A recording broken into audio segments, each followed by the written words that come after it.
Hello and welcome to Baiju's Exam Prep IAS.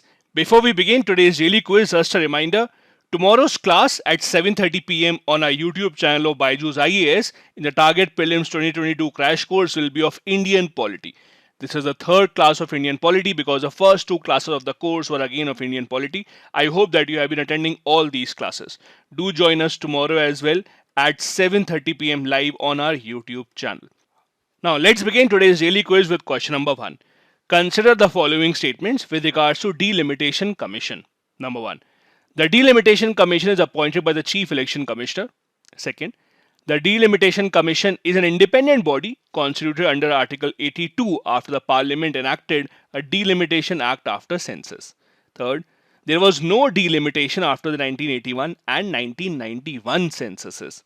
Which of these given statements is or are correct? The correct answer is B. 2 and 3 are correct. The first statement is wrong because it is the President of India who appoints the Delimitation Commission that suggests how the seats will be divided after the census numbers have come out. So whenever the census numbers come out, there is a change in the pattern of the population on the basis of which the Delimitation Commission is appointed by the President of India that suggests how many seats will be given to which particular constituency. The reason why it is in the news is because of the Jammu and Kashmir Delimitation Commission giving its final report, according to which Jammu area will get 43 seats while the Kashmir area will get 47 seats. This was a long awaited report because of which the Jammu and Kashmir elections were also long pending. After this report has come out, it is expected that the elections in the Union Territory of Jammu and Kashmir will take place very soon. While the order does not mention it, the Delimitation Commission said in their statement that they had recommended to the central government to nominate at least 2 Kashmiri migrants to the legislature who have the same powers as the nominated members of Puducherry Assembly and to consider giving some representation to people who are displaced from Pakistan occupied Kashmir. Do remember, this is not a part of the official report. This is just a statement made by the Delimitation Commission. So as per their report, the new assembly of J&K would have 90 seats, 47 from the Kashmir area, 43 from the Jammu area, which is an increase as compared to the last assembly, which had 83 seats in total. So 6 more seats have been given to Jammu area, while 1 more has been given to the Kashmir area. Also, 9 seats will be reserved for scheduled tribes, which is happening for the first time. 6 of these in the Jammu region and 3 of these in the Kashmir region. Next, question number 2. Consider the following statements with regards to Jog Falls. Number 1. It is a waterfall on the Shravati river located in the eastern ghats of Shivmoga district, Karnataka. Second, it is the second highest plunge waterfall in India. Third, another popular name given for the beautiful Jog Fall is Gerusopa Falls. Which of these given statements is or are correct? The correct answer again is B. The first statement is wrong because it is a part of the western ghats and not the eastern ghats. The second and the third statements are correct. This is India's second highest plunge waterfall. Now, what is a plunge waterfall? See, waterfalls are of different types. Let's assume that this is a plateau and the water is falling from here. If the water takes this particular route, means the water is not touching the rocks here while falling down. It is falling down like this. Then it is called the plunge waterfall. It is also called a single drop waterfall where the water is not really going against the rocks. It is falling directly into the base. So it is the second highest plunge waterfall in India. The reason why we are discussing this is because the center government has questioned the environmental impact of the Jog Falls project. Now, what exactly is the Jog Falls project? This is a project under which the state government is planning to clear the area nearby the fall and make a 5-star hotel along this area. In order to do that, they would have to divert about 0.85 hectares of forest land in the nearby village in the Sagar Taluk, where a PWD guest house already exists. So the government wants to displace the PWD guest house, and in place of it, they will set up a 5-star hotel to attract more tourists nearby this area. Next, question number 3. Recently, Northeast's first ever specialized ginger processing plant in the state of Dash was revived. Which state are we talking about?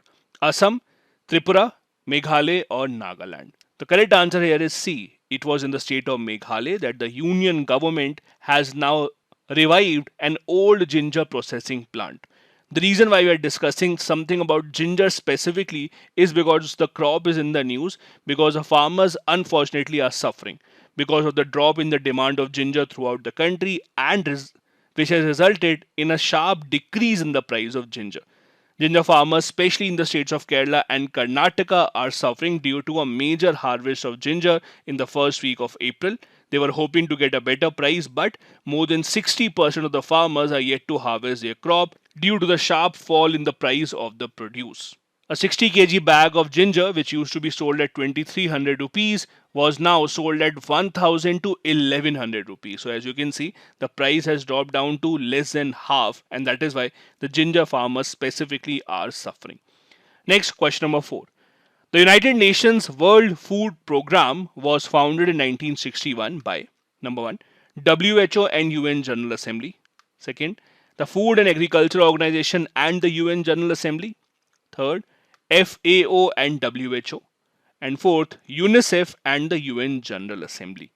The correct answer here is B.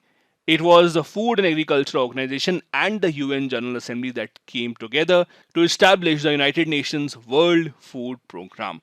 It today works in close relationship with the FAO. The reason why we are discussing this is because the United Nations World Food Programme is in talks with India on wheat procurement. As you know, wheat supply throughout the world has been challenged because of the ongoing Ukraine and Russia war, since both these countries were major exporters of wheat throughout the world. And that is why all eyes are towards India, because India is one of those nations that can fulfill the gap in the wheat supply chain throughout the world. And that is why the UN World Food Programme, which supplies food grains to a lot of least developed nations, is now in talks with India to procure more wheat. India's wheat production in 2020-21 was about 109.59 million tons.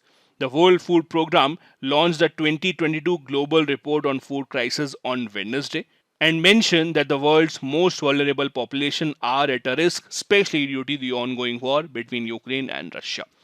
Next, question number 5 is a previous year question from 2020.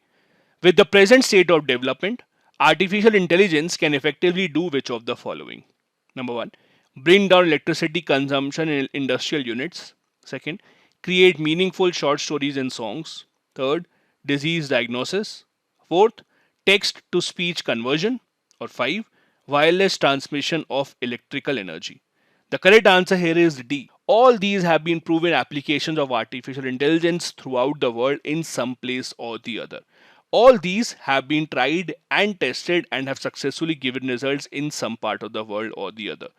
The industrial sector right now is increasing its efficiency with the use of artificial intelligence. They're also trying to reduce their reliance on fuel and also reduce their emissions. In 2016-17, there were some short stories written by an artificial system called Benjamin, which used its network and its knowledge to produce these stories. The Lancet News Journal talked about artificial intelligence detecting diseases from medical imaging versus healthcare professionals between 2012 and 2019.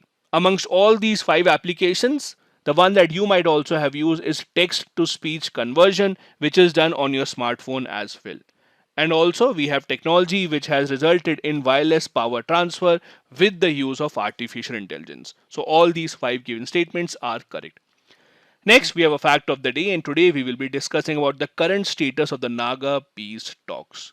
Now, the reason why we are discussing this is because the annual report of the Union Home Affairs Ministry, which is released recently, said that the IM faction, that is Isaac Muiwa faction of the National Socialist Council of Nagaland, is involved in 44% of insurgency related incidents in Nagaland in 2020.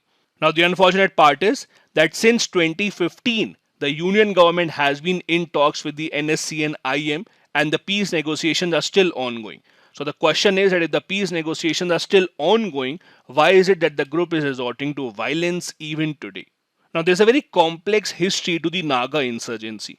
If you actually see, Naga is a collective term that was created by the British to refer to multiple tribes which today are living in the states of Nagaland, Arunachal Pradesh, Manipur, and Myanmar also. So let's not assume that Naga tribes are only living in Nagaland. Most of this area where the Nagas reside today was under the control of Burma and was taken over by the British in 1820.